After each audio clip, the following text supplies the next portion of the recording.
Welcome to our first virtual Fireside chat. Our topic today is reopening our cultural institutions. My name is Jason Georgiorian. I'm a principal at LG Architecture. I'll be a moderator today. Just a little housekeeping quickly. This chat is going to be recorded and made available to you all. No need to take screenshots or anything. You get to watch it again if you feel the need to do so and want to reference back to the great conversation I think we'll have today. So back on March 16th, we began working from home. For us, we set up virtually at home without too much trouble. We got our systems up and running. We were able to stay connected with our coworkers and inner circles. We were able to manage our projects and make sure we stayed on track and meet our schedules and work effectively. But for us, there was something missing. We were missing our social connection to our community, and that's why we're here today. So thank you all for joining us and being part of this event. We are very grateful to have a great group of panelists join us and talk about a lot of issues we're dealing with in our community. This is our way we can provide a resource to our community and where our cultural community can learn from each other, and we can ask tough questions and have a dialogue. That's it for me. I'm going to turn it over to our facilitator, Craig, and he's going to get us started. Hey, thank you, Jason. Craig Galati. I'm glad to have you all here today, and I know we're going to have some fun with our panelists today and learn quite a bit. So I'm going to ask our four panelists to each introduce themselves, and then we'll jump right into the questions. So let me start with you, Melissa. Sure. Hi, everyone. Thank you, Craig. I'm Melissa Kizer, and I'm the CEO of Discovery Children's Museum in Las Vegas. And I just celebrated my 2-year anniversary at the museum and here in Nevada. My background is in fundraising and nonprofit museum management. I moved here from Philadelphia, Pennsylvania, where I was the Executive Vice President of Development at Pennsylvania Academy of the Fine Arts, which is a fine art museum and school of fine arts, and brought some of that museum world background, fundraising background here to help strengthen Discovery's earned revenue and also increase its access program. So that's been a real focus since we've started through our Museums for All program and also our partnership with our esteemed panelist, Daniil at the library. So really excited to be here and be a thought leader today with all of you. Thanks. Jeremy?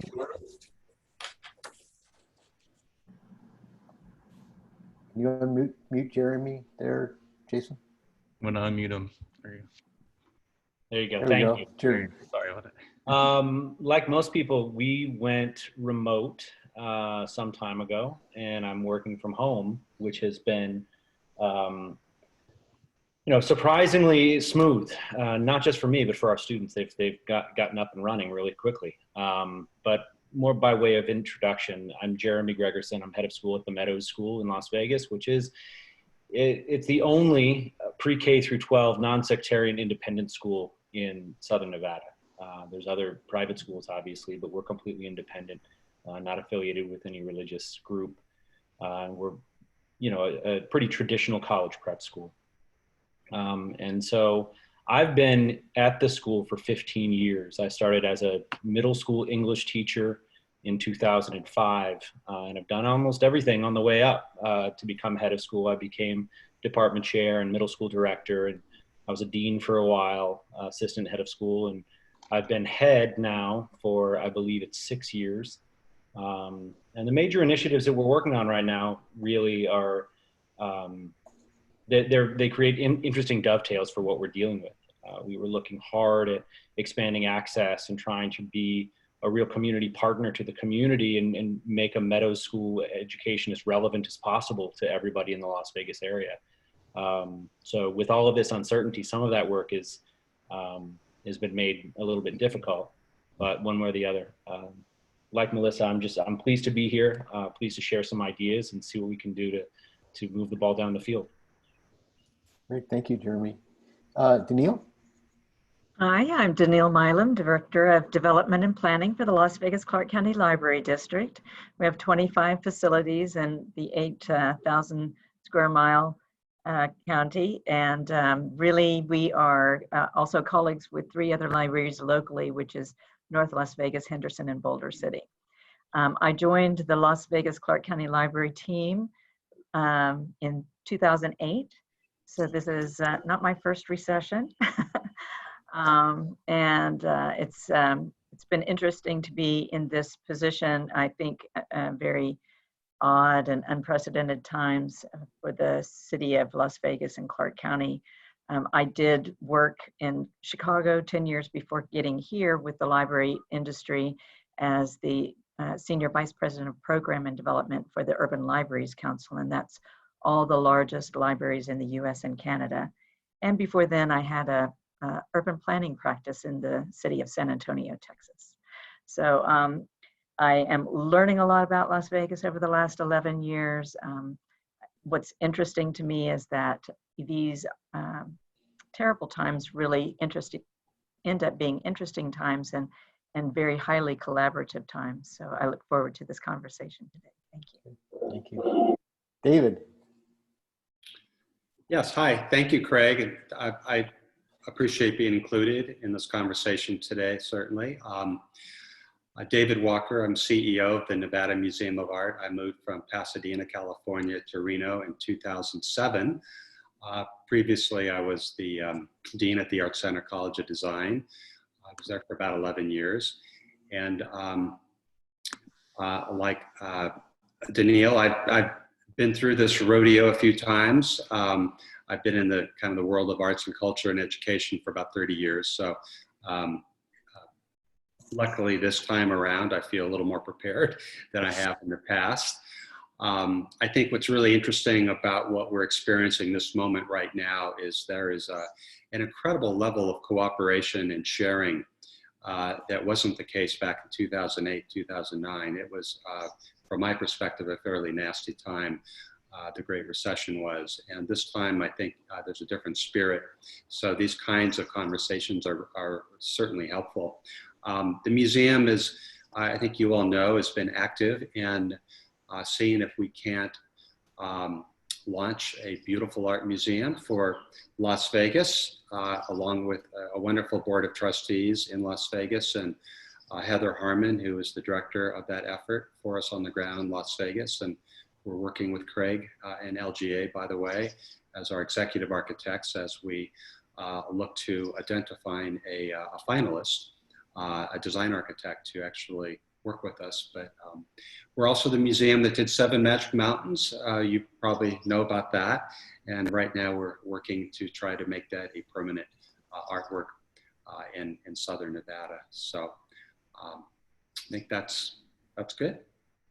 Great, thank you, David. Let's jump right into the first question. And I think we'll go ahead and start with Melissa, and then Jeremy, then Danielle, and then David again. How has your organization been using this time in preparation for reopening? Okay. Well, we've actually been preparing to reopen since before we closed, if that makes sense.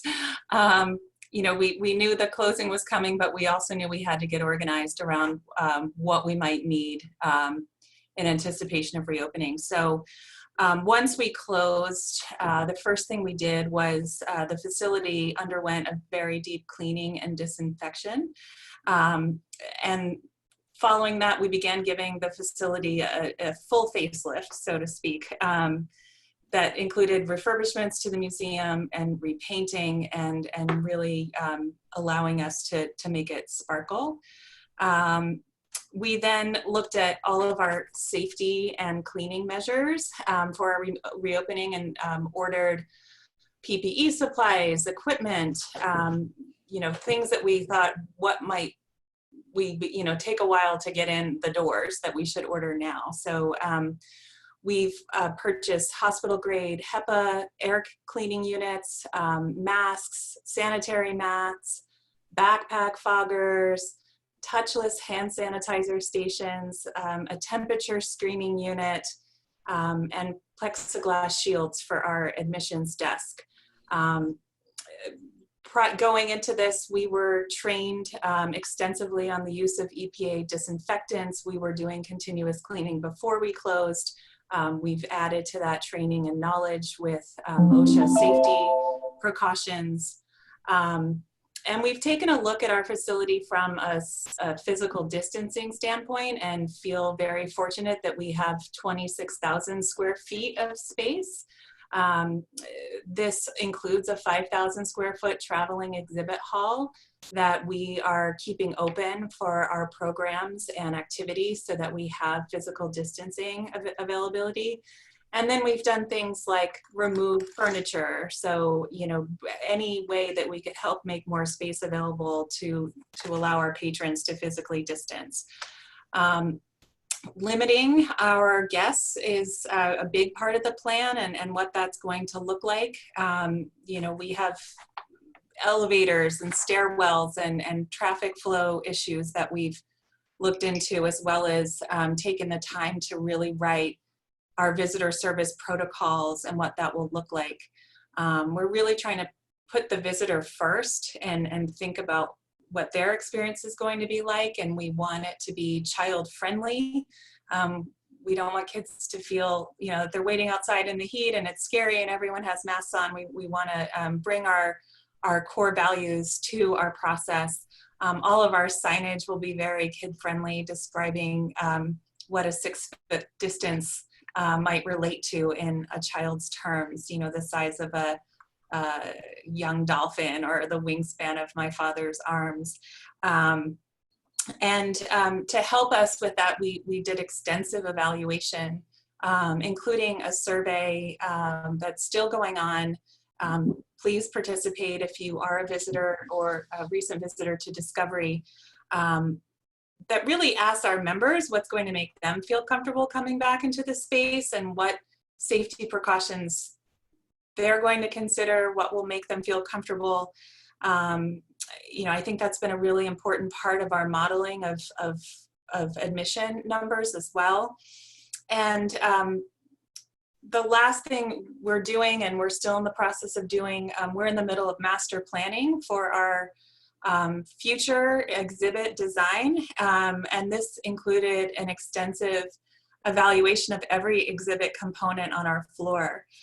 We looked at that with a slightly different lens and really looked at what do we need to take off the floor at this time, what is ready to be retired, and what has small parts or components that won't be able to easily be cleaned. So we've done a floor to ceiling, gallery by gallery guide with cleaning protocols, capacity protocols, and elements of those galleries being taken out, and we've decided which elements of our museum will remain closed. So when visitors come back, it's going to look a little different than they remember it before they came, but in a good way, we hope, in a safe way, and the facility looks fantastic. We're just kind of trying to finish all of our steps and wait for guidance on when we phase in to the governor's plans. Wow, I'm tired just hearing about all the things you've been doing. Fantastic. Jeremy, what about Meadow School? What have you been doing and how have you been using this time to prepare for reopening? I sort of chuckle at the question because using this time suggests that we've been closed. So within 2 days of shutting down, we actually pivoted to online learning. So all of our students from pre-K through 12, obviously to varying degrees of success, but all of our students were offered immediately as much online support as we could possibly give them. So that meant, you know, almost daily Zoom conversations with the little ones on up to, I think, a full and robust college preparatory program in our upper school. So there's been a lot of what I've called building an airliner while you're trying to fly it at our school. We just sort of shifted on the fly and really have embraced this as a real challenge, and I think we've done a good job. I don't know that we've done as good a job as I'd like us to do, but that's what we're starting to work on now. So, I mean, to answer your question, the academic stuff has just shifted completely. And so the teachers and the administration have done a really fantastic job. But in terms of planning for the future and actually taking a look at where we are now, and where I feel like we need to be if we're allowed to open in the fall, I started by creating 3 task forces. One was to look at the immediate issues regarding the senior class and their needs. I think that they're being extraordinarily hard hit by this. I don't know how many of you remember the spring of your senior year, but having it exploded by a global pandemic is no fun for those kids. So we're working really hard to try to give them a unique experience. So that's one thing. The second task force that I put together is a medical response team where I've got a group of physicians, epidemiologists, and infectious disease specialists who are advising me on how best to open the school and how best to keep the school safe. We also have long conversations about tracking the virus, seeing where we are in terms of the mathematical modeling and so forth. So when it does come time to reopen, I'm making decisions based on science and not on the latest political response to the virus. And the final task force is one that I think starting tomorrow will probably be fractured into multiple subgroups, but it was just a pandemic response team. I got my most future thinking individuals, the leadership team on campus really, to start thinking about all the generative questions that go through your head. How are we going to do this? How are we going to open school and keep kids safe? How are we going to respond to a school without sports, to a school without arts, to a school without large groups?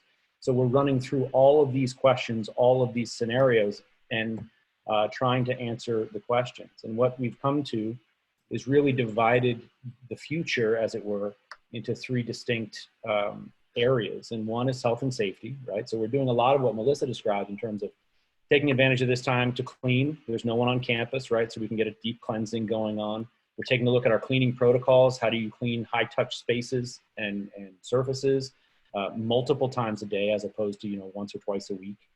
How do you keep kids safe in terms of masks and sanitizers and, hand washing stations? We're looking at installing more hand washing capability on our campus.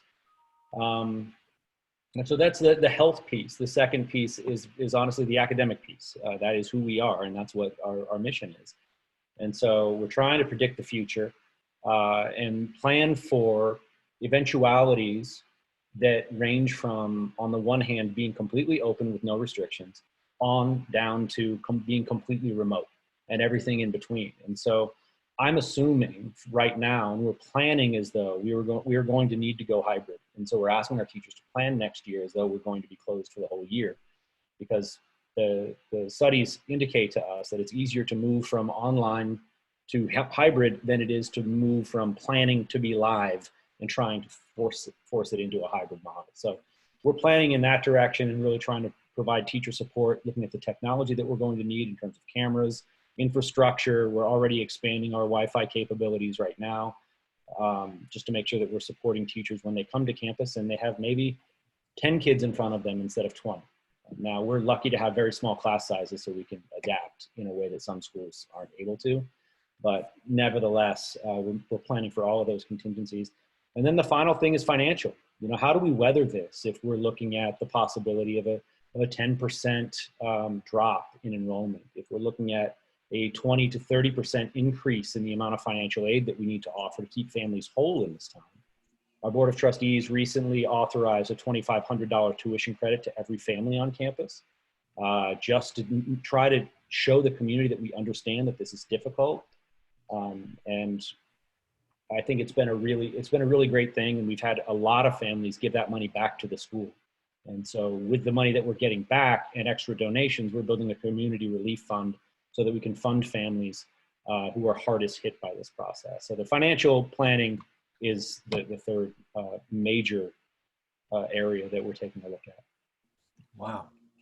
I really love the notion of scenario planning, to understand what to do should something happen, and being prepared for the future, right? I think that's a key for all of us, is to figure, while we can't predict, we can be ready. And I love what you're doing. Hey, Craig, I just want to make a quick announcement. Yes. If anyone has any questions that we'll try to get to those towards the end of the dialogue today. So please feel free to put those in the chat. We'll be monitoring that during this discussion. Great, thanks.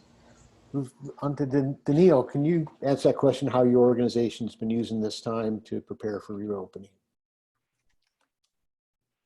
She's muted.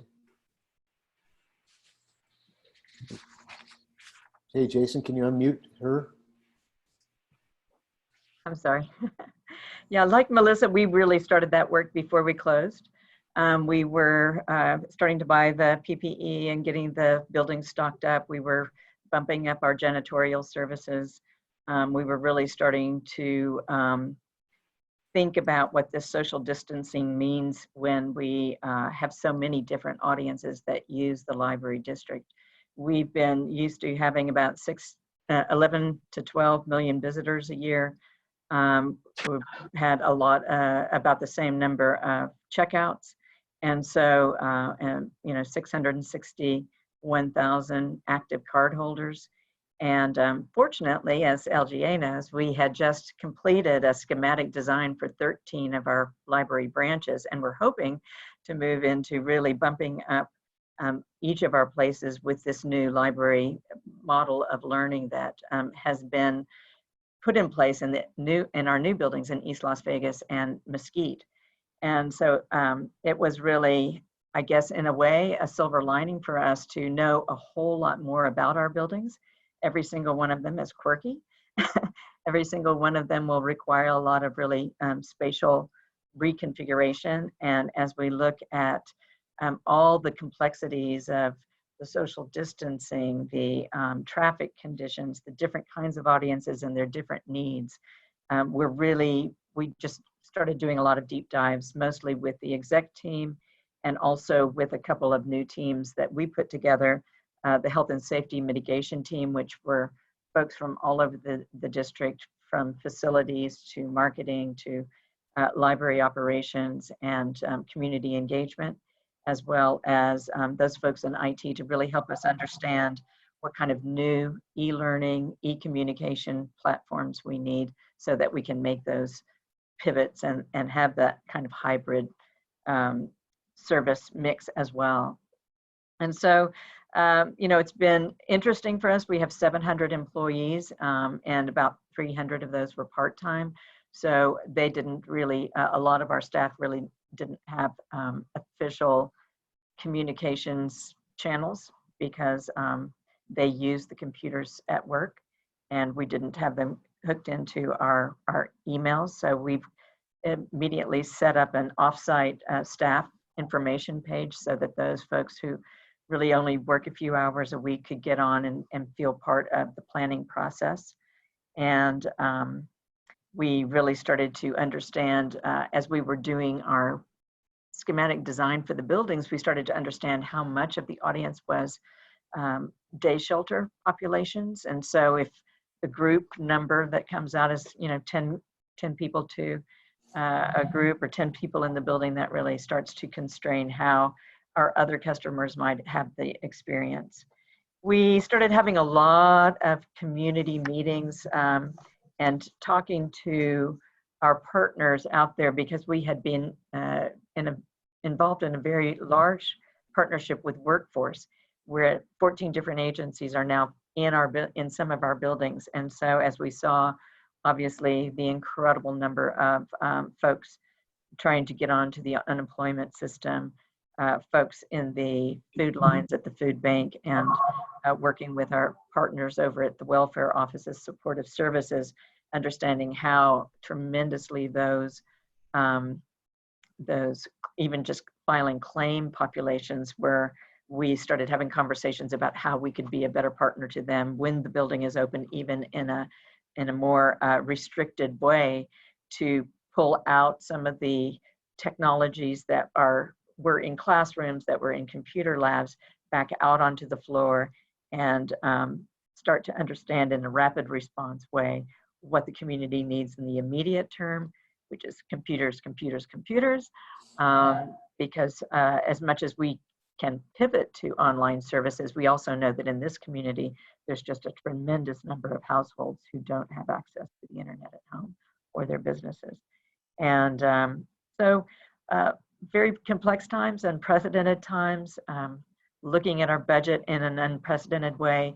When I came in 2008, my first budget meeting in 2009 was about how surprised everybody was that the Strip was even affected by a recession. It wasn't really apparently an experience for Las Vegas. And then in the last 3 weeks, obviously, we've seen over 300,000 people go on unemployment. In a mere 3 weeks' time, sales tax basically go completely flat.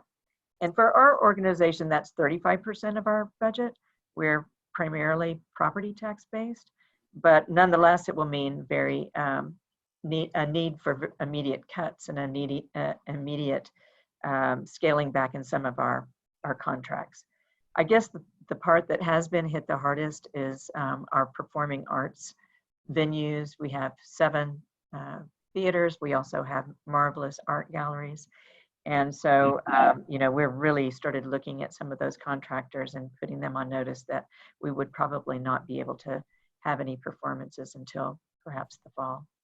And so I think long-term, we are looking at those questions about how to pivot between place-based services and platform-based services, just like the rest of my colleagues here on the call.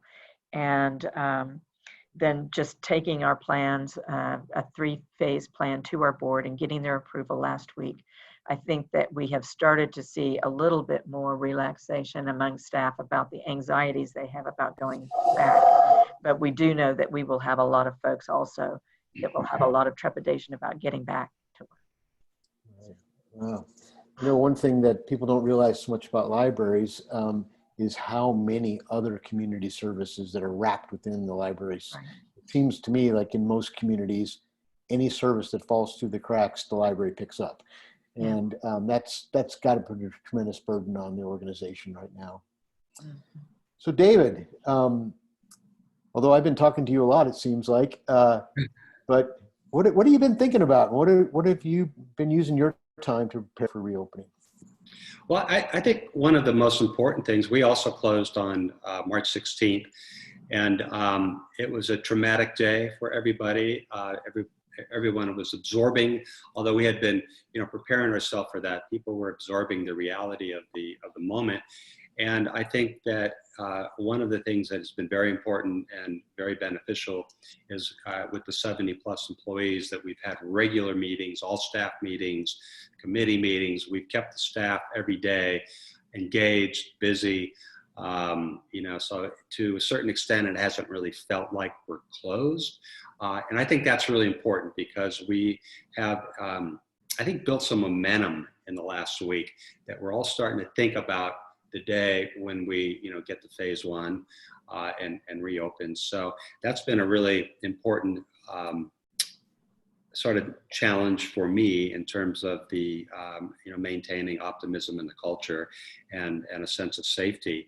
But, like a lot of you, we immediately looked at the balance of 2020. We pretty much postponed everything for the rest of the year, exhibitions, programs, et cetera, pushed them into 2021 and 2022. Part of that was reducing expenses and liabilities, but more important, it was you put a lot of resources and a lot of time into these things. And, you don't want to do your art and environment conference for 600 people who are going to come from around the world and have nobody come.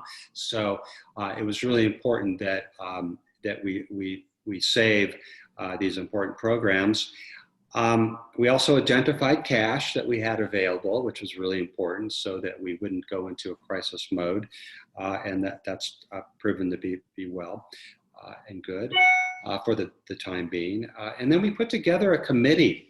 And the committee is our reopening committee. We did this right away. We started looking at all the areas that we were going to have to address. And I'll just tell you who was on the committee besides myself. It was our chief operating officer, our shop manager, our restaurant owner and who does all the catering, our archivist and librarian, our director of facilities, our director of special events, our museum school director, our HR director, our visitor services officers director, and our public programs director. And between this group collectively, we were able to really hit on all the kind of facility issues. And so that's been a great committee. I got a call a couple of weeks ago from the governor's task force, the COVID-19, what they call it, the Response, Relief, and Recovery Task Force, from Phil Satry and Jim Murren, who said, you know, we really believe that cultural institutions are essential to civil society, are essential to restoring optimism during this time. And do you have a plan? I said, well, we're almost done with the plan. It's an 11-page plan, and I'm happy to share it with anyone, but it's gone public. So we're pretty proud of it, but it really is a plan that we spent a lot of time with. We looked at, the CDC, the state of Nevada, Washoe County School District, national. We're an accredited museum, so the American Alliance of Museums. And, by nature, accredited museums have highly regulated facilities. So we already felt that we had a degree of expertise with protocols and controls for health, safety, security. So those things all kind of play into this plan. And so we're feeling pretty good. And I think, we're looking at maybe the first week of June, second week of June as our sort of target. A lot of this, as you all know, it's not just a matter of picking a date and saying this feels comfortable. We're going to be investing probably $50,000 to $100,000 in equipment, supplies, and ugly sanitation stations that are really look creepy outside of our galleries. Craig, there's no way to rebrand those suckers.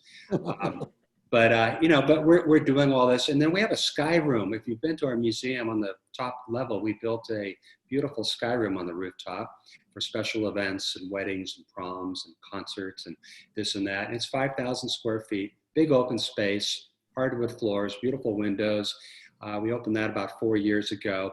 We're going to be moving about half the staff up to the sky room and sort of redesigning an office and break room environment up there where people have, up to 10 feet between each other. So we'll be camped out up there because we know we're not going to be taking any special events, any rentals. We probably won't be doing any of that for the balance of the year until we can get back up to a place where we can allow numbers, to the levels that we had prior to this crisis. So those are some of the things that we've been working on.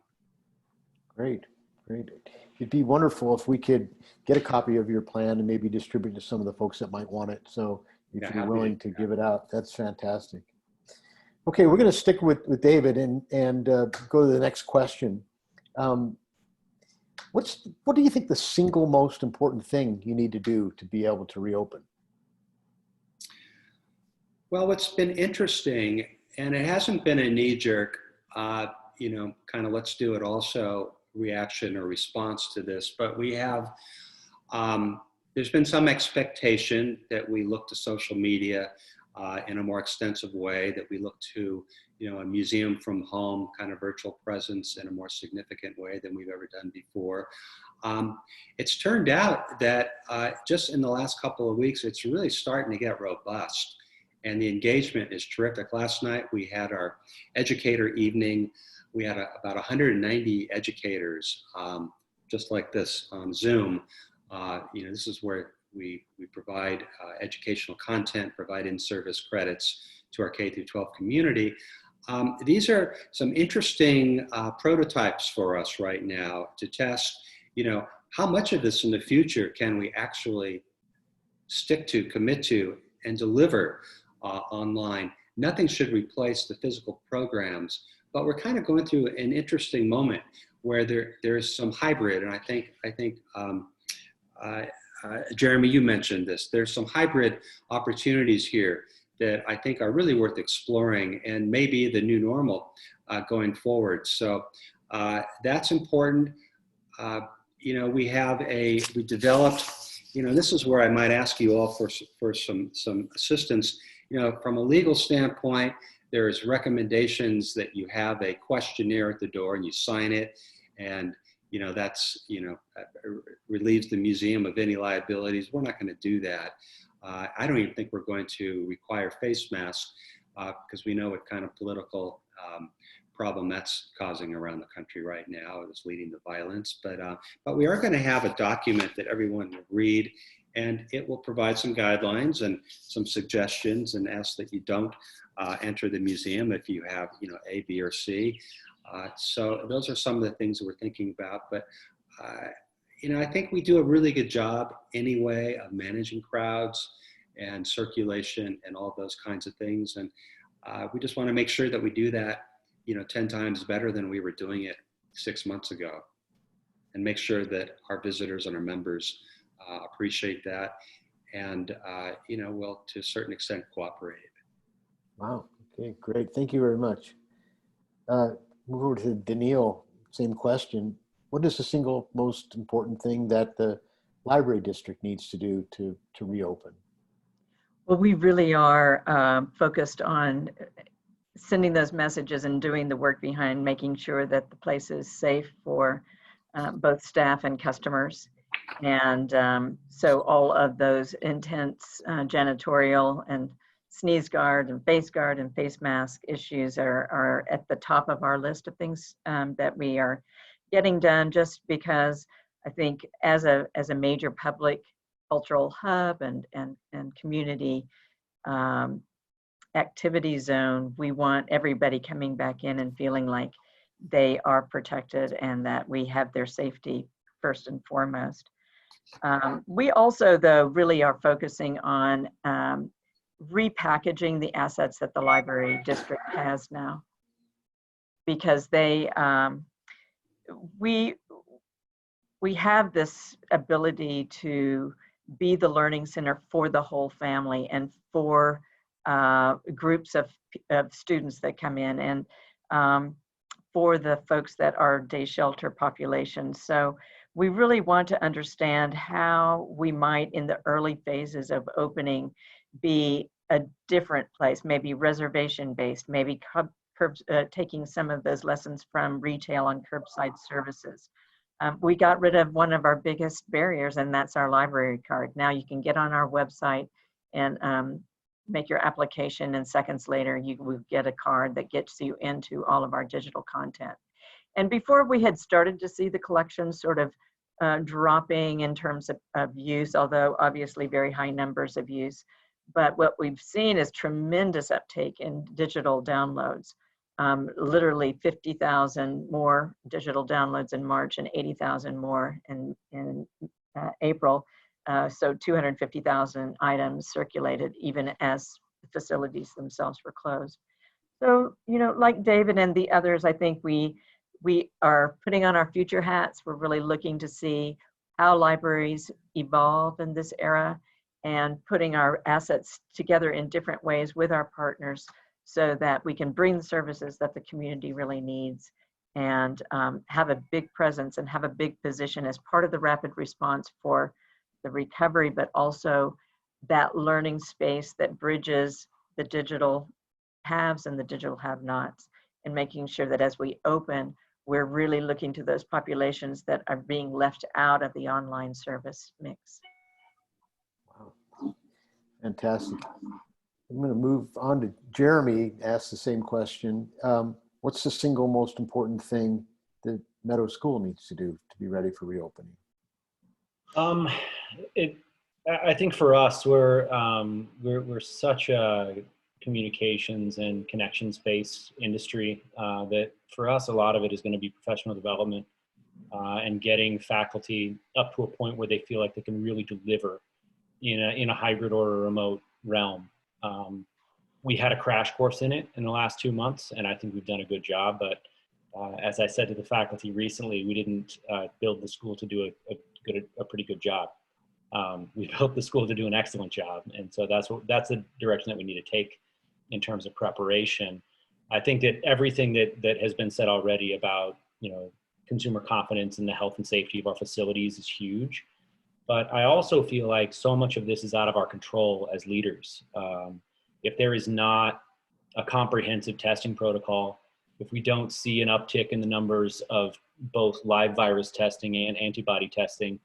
We're in an industry like the Children's Museum and the library in a lot of ways, where people are scared and they don't want to send their children into large groups of people, regardless of whether or not there's a perception that the virus doesn't harm children.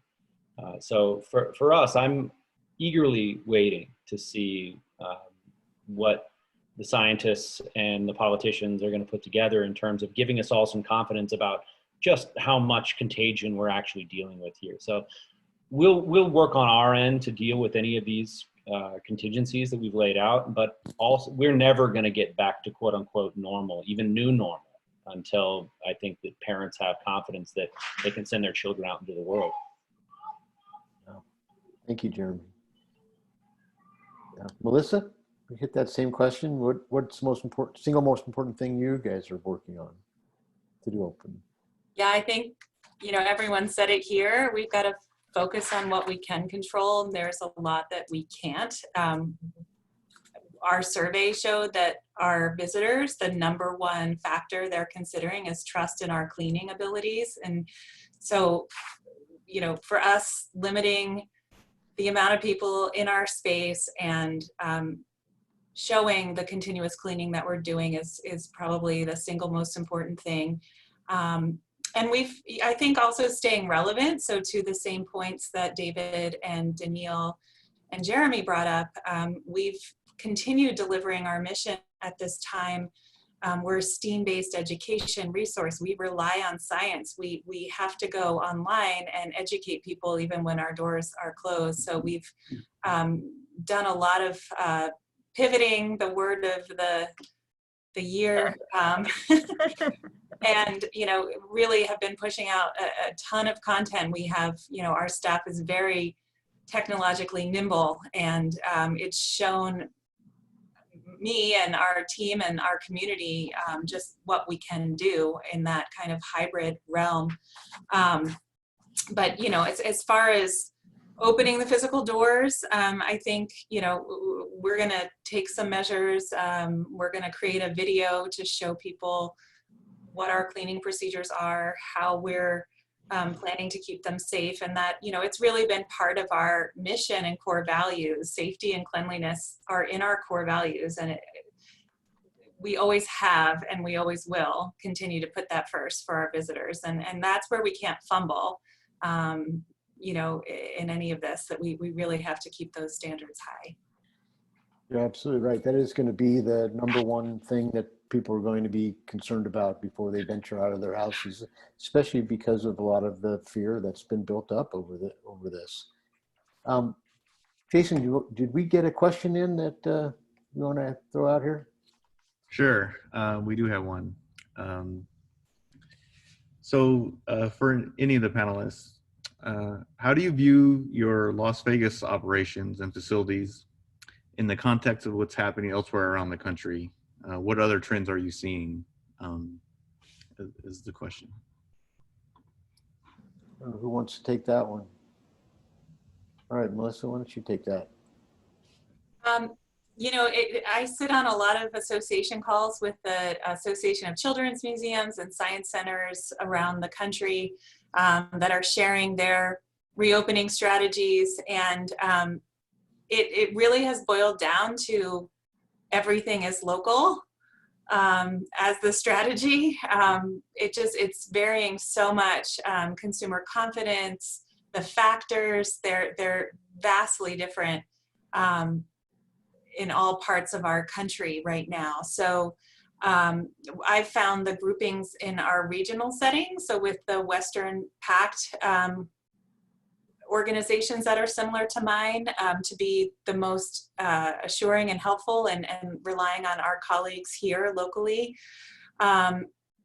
It's, and then we have the rest of the world to look to. There was a webinar that the Hong Kong Children's Museum presented, and they were a month ahead of us in addressing these issues and thinking about reopening. So, I think we have a lot to learn, and there's great ideas, and we're kind of creating the best practices as we go. and I agree with David, the information exchange has been tremendous. People are willing to say, hey, I had an idea I want to give to you to help. But you know, it's hard to compare our trends to any other part of the country. And I'll second that. I think from the library perspective, we learn from our national colleagues, and I learn from my museum colleagues, and we're having amazing conversations with the school district. They understand that we have to design to the local conditions. Vegas, you know, it's not a population that is generational poverty. It is working families. It is, you know, households that are 3-shift, 24/7. We're finding out what's broken, our unemployment system, our childcare system. When the schools closed, nobody really could keep their businesses up and running because these issues, these infrastructure issues are really paramount. And so we want to play a bigger game. We're not just about books and music and DVDs anymore. We're really about full spectrum of learning, and we are learning about learning from everybody we can. Great conversations with, you know, campuses like UNLV and Arizona State. Great conversations with the folks down in the casinos who have been working on conferences and have those platforms that work for large groups, for boards, for staff meetings. And so I think that we really have a lot to learn, and this is a time when if we keep this collaborative spirit, we will get across these bumps in the road faster and without hopefully a little bit less harm. Great, thanks. Anybody else want to jump in on that question? All right, if not, we've also wanted you guys to be able to connect a little bit on this. And, you know, I don't know if you had questions for each other. I mean, there's some commonalities to what you do, but there's also some differences. And I was wondering if you guys might want to ask each other a question. Well, I wanted to ask Melissa more about, you know, the Hong Kong experience. I think when we look at all of this uncertainty right now, it's really overwhelming, and it must be almost uplifting to talk to folks who have not only 2 months ahead of us in the COVID, but also survived SARS. That's right. Yeah, I think you know, the lessons shared there. It was pretty hopeful. The lesson was you will get on the other side of this, and you will emerge, and that was really, really nice to hear. And you know, the confidence building, the cleaning practices, those were all very helpful. Unfortunately, they opened and then they had to close again. So that was another lesson for us to learn from, because it's just the reality. I would love to hear from anybody who would like to answer the question. Most of the models illustrate that we're going to see an opening up and then a closing back down, right? That there may well be another wave of this virus, particularly if you follow the models of the Spanish flu of 1918. We could see a fall resurgence, and in a really cyclical business like mine, where you have school years, that can be pretty chilling, right? How are you guys thinking about the prospect of opening and closing? Because it certainly doesn't seem like we're going to be opening in a unidirectional way, right? That we open and stay open and everything just gets better and better and better.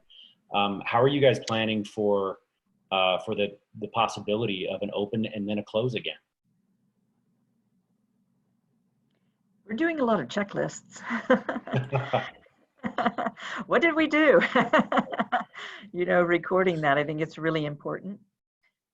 Setting the expectation that it's not a steady straight road ahead, and making those systems that we are realizing we're missing, such as all staff communications and platforms that work reliably with our board, and training folks on technology, all the systems that you were talking about too. Very important work ahead for us. Yeah, for us, that's a financial reality. So, you know, we've got in our budget scenario planning, you know, kind of a comfort level with a reduced budget, but then if it ends up that we have to close again, or something changes in that model, we have to have a plan B, and then we also have a plan C. So it's a lot of financial scenario planning for us at this point. And then how do you offset that with your efforts to fundraise and get out ahead of that by putting your communications out in a way that lets people know you're a strong entity that plans to be here on the other side of it. Great. Well, I'm going to move into a few kind of very specific questions for the different panelists, and probably going to get through some of those, and then we're going to be wrapping up because it's moving close to 5 o'clock, and I don't want to keep you all too late. But let me start with David. Greg, sorry, as a quick check-in, we do have a couple extra questions, and I wonder if there's a format for us to follow up on. Well, you know what? Questions we did not ask, we can follow up and get responses out to everyone. Yeah, I'm just wondering, maybe we ought to go ahead and just ask those. The audience has got good questions too. So why don't you go ahead and hit one of those? Okay, great. One question submitted is about how do you deal with potential liability issues? For instance, the event, someone claims they have contracted the virus from your facility. Is that tied to your new visitor code of conduct? I think that a lot of it is going to be tied to reasonableness. This is a global pandemic. I mean, to David's point, as long as you're cleaning the place and you're doing everything within reason, I don't think that we can be held accountable for people contracting a disease that has swept the globe. Yeah, and I would add to that the waiver idea, waivers are often just considered a piece of paper that can't hold up, but what you want to have that waiver say is that you're avoiding any gross negligence, and that there is some guest assuming risk in visiting the museum, and that there's just no guarantee. I don't know how you word that. That's up to the lawyers to figure out, but that's what we've been advised in that situation. That it's really something saying that we are avoiding gross negligence. And if I could jump in, I think there's also I think we need to just do the best we can. I don't know if any of you tried this. I filed a business interruption claim with our insurance company. And they specifically, they're very smart. If it's due to viruses, no go, but this was determined not to be business interruption by a virus. It was by a government shutdown of your business. Mm-hmm. But there is a major battle emerging right now between organizations, for-profit and nonprofit, and their insurance companies right now. And you're reading about it in the Wall Street Journal every couple of days. But there's something that's quite interesting to watch. Like, where is the liability? Where is the responsibility? And, language is getting, picked apart right now. And it's very interesting. So, but I agree. I think that having a plan, having some kind of document that people read before they come in the building, people will self-select, I believe, to a large extent. And as long as you're not being irresponsible, I think that's the best you could do. And to David's point, there is a group of states right now that the state associations are really lobbying for there to be business interruption insurances. Nevada is not one of them currently, but it's something we can all lobby for with Nevada State Association for Nonprofits. The other thing that we're working on is a lot of staff training around the HIPAA laws, because obviously the COVID health provisions are also complex and new to all of our organizations, and working with the public and trying to establish reasonableness of asking people even about their health situation is going to be a tricky business. Great. Jeremy, you want to jump in on this? Can you unmute him, Jason? Sorry, just to add to that, I think that it's very dependent on the business model, because we can have a waiver on file and have to only do it once. right? Because we have the same students coming to the school day after day after day, which is going to be different than a walk-up model like a library or a museum. So I think that we're in a little bit of a different situation where that would not be, that wouldn't stand in the way of our regular operations. And in fact, like most schools, we ask parents to sign all kinds of waivers and permission slips and so forth.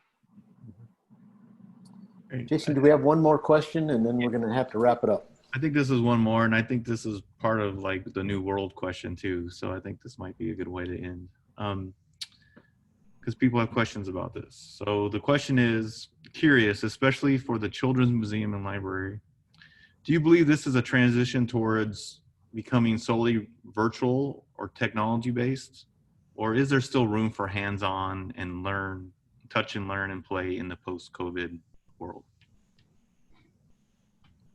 Well, I'll say very quickly, we absolutely feel like it is a hybrid. Because of this digital divide issue primarily, we want to get better at the virtual services. We want to be better at curbside. We want to be better at reservation-based services. We want to be better at working with partners who might be able to come in and work with smaller groups. So we see this as a both and situation. Yeah, and there is really no replacement, in my opinion, for hands-on learning and the socio-emotional benefits that children gain through play, through tinkering, through the hands-on work.